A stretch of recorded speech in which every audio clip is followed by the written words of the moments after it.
Adolf Hitler liderliğindeki Nazi Almanyası döneminde Heinrich Himmler'in liderliğindeki SS güçleri tarafından işgal edilen bölgelerde sistemli olarak öldürülen Yahudi sayısı 6 milyon civarındadır. Bazı akademisyenler romanların toplu katliamını ve özürlü insanların öldürülmesinin de soykırım tanımına girmesini savunuyor. Naziler sadece Yahudileri öldürmemişti. Sovyet esirlerini, Katolik Polonyalıları ve eşcinselleri de sistematik olarak yok etmişlerdi. Sovyetler Birliği'nin dağılmasından sonra ortaya çıkan rakamlar 10-11 milyon insanın Nazi rejimi tarafından öldürüldüğünü gösteriyor. Aslında soykırıma giden süreç aşama aşama gerçekleşti. Yahudilerin sivil haklarını elinden alan 1935 yılındaki Nürnberg yasaları 2. Dünya Savaşı başlamadan yürürlüğe girdi. Bu yasa ile Almanlar ve diğer insanlar arasında bir sınıflandırma yapılıyordu. Bu kanuna göre Ari ırktan olmayanlar alt sınıf insanlardı ve Ari ırkına ait insanlar ile evlenmeleri yasaklanmıştı. Kanunlar 26 Kasım 1935'te Romanları ve siyahileri de kapsayacak şekilde genişletildi. Yahudi karşıtı kampanyanın dikkate değer başka bir örneği olarak 1 Nisan 1933'te Yahudi işyerleri Nazilerin yarı askeri örgütü tarafından boykot edildi ve Alman halkının artık Yahudilerden alışveriş yapmamaları istendi. Bu boykotu Yahudi dükkanlarının yağmalanması ve iş yeri sahiplerinin acımasızca dövülmesi izledi. Yahudilerin doktorluk, eczacılık, askerlik ve birçok diğer meslekleri yapması yasaklandı. Yahudiler artık sadece Almanların evinde işçi olarak çalışabileceklerdi. Toplama kampları ise mahkumların ya bitkinlikten ya da hastalıktan ölene kadar köle gibi çalıştırılmaları için kurulmuştu. Almanya'nın her işgal ettiği yerde paramiliter grup Yahudileri ve politik muhalifleri toplu infazlarla öldürdü. Yahudileri ve Romanları gettolara hapsedip nakliye trenleriyle ölüm kamplarına gönderilmeden önce bir arada tutuyorlardı. Yolculuk boyunca ölmeyenler ya ölene dek çalıştırıldı, ya tıbbi deneyler için kullanıldı ya da sistematik bir şekilde gaz odalarında öldürüldü. Alman bürokrasisinin her kolu soykırımın sürmesine yardım etti ve 3. Reich'ı bir soykırım devletine dönüştürdü. Naziler Auschwitz'te 14 yaşındaki Czesława Kłoka'yı öldürmüş olabilir ama ölmeden önce çektikleri bu fotoğrafın yüzyıllar boyunca onlara musallat olacağını hiç tahmin etmemişlerdi. Soykırım o kadar büyük bir ölçekte gerçekleşti ki kapsamını neredeyse tam olarak kavrayamıyoruz. 6 milyon kişi öldürüldü kısmını okumak gerçekten korkutucu. Fakat rakam o kadar büyük ki bu kadar insanın nasıl bir kalabalık olduğunu anlamakta zorlanıyoruz. Tam rakam bilinmiyor bile. Dolayısıyla bu kadar yüksek bir ölüme bir insan unsuru eklemek, her insana bir yüz vermek oldukça zor. Ama bazı resimler tüm vahşeti hatıramızda tutmaya devam edebilir. Tıpkı Czesława'nınki gibi. Czesława Kłoka 1939'daki Alman işgalinin ardından küçük köylerinden sürülen 116 bin Polonyalı'dan biriydi. Çoğunlukla Katolik çiftçilerden oluşuyordu bu köylüler. Naziler yakında nüfuslarının artacağını düşünüyordu. Almanların Nazi gelişim planı, Orta ve Doğu Avrupa topraklarında yeni bir yaşam alanının gerekli olduğu varsayımına dayanıyordu. Pratikte bu, yerli Polonya nüfusunun yerinden edilmesi anlamına geliyordu.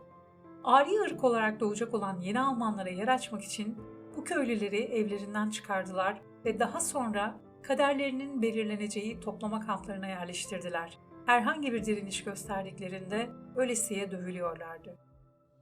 Bu andan önce Kłoka'nın hayatı hakkında çok az şey biliniyor. Tek bildiğimiz Czesława'nın 15 Ağustos 1928'de Polonya'nın güneydoğusundaki küçük bir köyde doğduğu ve 13 Aralık 1942'de annesiyle birlikte Auschwitz'e nakledildiği. Naziler için Czesława Kłoka sadece 26.947 numaralı mahkumdu ve o aynı zamanda bir fotoğraftı. Acımasız etkinlikleri ve cani bürokrasileriyle hatırlanan Almanlar, ölüm kamplarından geçen her mahkumun fotoğraflarını çekip kayıtları için katalogluyordu. Kłoka'nın bu fotoğrafında ifadesinden kaynaklanan korku, görüntünün siyah beyazını aşmış ve onlarca yıl sonra da etkisini sürdürmüştür. Korkusu elle tutulur, soykırımın tüm dehşetini kelimeler veya hareketler olmadan aktarıyor. Bu unutulmaz fotoğraftaki 14 yaşındaki kız, yaşam beklentisinin en fazla birkaç ay olduğu Auschwitz'teki 230 bin çocuktan biriydi. Bu fotoğrafın çekilmesinden 3 ay sonra ölmüş olacaktı. Ağır çalışma, yetersiz beslenme, korkunç deneyler veya Nazilerin emrindeki diğer sayısız cinayet yönteminden herhangi biri tarafından nasıl öldürüldüğü bilinmiyor. Fotoğraftan sonra ne olduğunu tam olarak bilemesek de fotoğrafçı Wilhelm Brasse'nin hatırası sayesinde hemen öncesinde ne olduğunu biliyoruz. Naziler tarafından Auschwitz'e getirilen Polonyalı bir adam olan Brasse, kampta Czesława Kłoka'da dahil olmak üzere 40 bin ile 50 bin mahkumun fotoğrafını çekmeye zorlandı. Onun fotoğrafını çektiği anı hatırlıyordu. Dehşete düşmüş kızın diğerleriyle birlikte nasıl içeri alındığını, çevresinde olup biten hiçbir şeyi anlamadığını, masum tavırlarını. Brasse o anı, mahkum gözetmeni olan kadın bir gardiyan, Almanca komutları anlamadığı için eline bir sopa aldı ve yüzüne vurmaya başladı. Bu Alman kadın öfkesini kızdan çıkarıyordu. Çok güzel bir genç kız, çok masum. Ağladı ama hiçbir şey yapamadı. Fotoğraf çekilmeden önce gözyaşlarını ve dudağındaki kanı sildi. Doğruyu söylemek gerekirse kendime vurulmuş gibi hissettim. Ama müdahale edemedim. Benim için ölümcül olurdu. Orada asla bir şey söyleyemezdiniz.